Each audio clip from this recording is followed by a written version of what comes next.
Ce qu'il faut bien comprendre, c'est que les valeurs individuelles, ce n'est pas ce qui est le plus important ici. 3,2, 3%, 3, 3,1, voilà. Ne vous prenez pas tant la tête avec ça. L'idée ici, c'est que je suis en train d'imaginer un environnement défavorable pour l'entreprise. C'est ce qu'on est en train de faire ici. C'est pour, en gros, tester la résilience de l'entreprise. En cas de difficulté, qu'est-ce qui va se passer ?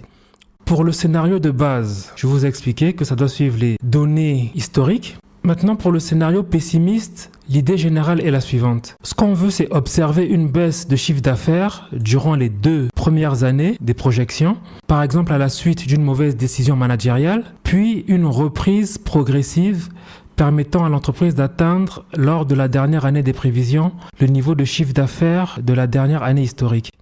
Au fait, c'est ce que j'ai essayé de refléter ici dans le scénario pessimiste. Et c'est ce qui se vérifie ici. Lorsque je sélectionne scénario pessimiste, regardez comment évolue le chiffre d'affaires. En dernière année historique, donc en 2024, on a un chiffre d'affaires de 312,53. Ensuite, vous voyez qu'il y a une diminution au cours des 2 premières années des prévisions. Une diminution de 14,4%, puis de 1,6%.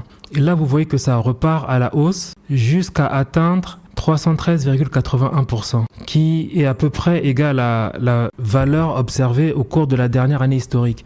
Donc c'est ce que j'ai essayé de refléter dans le scénario pessimiste. Tout ça pour vous expliquer que lorsque j'ai renseigné les pourcentages ici, mon but était d'avoir cette image-là. Voilà, le chiffre d'affaires qui baisse puis repart à la hausse. Et que j'ai mis, je pense, une dizaine de minutes quand même pour arriver à cette image-là. Je n'ai pas souhaité le filmer parce que ça aurait allongé inutilement, je pense, la durée de la vidéo. Mais voilà, je pense que le plus important, c'est de comprendre ce à quoi on doit arriver. Lorsque vous allez construire vos modèles financiers, vous allez tâtonner pendant quelques minutes, essayer de trouver les valeurs qui vont vous permettre d'avoir cette image-là, cette évolution du chiffre d'affaires.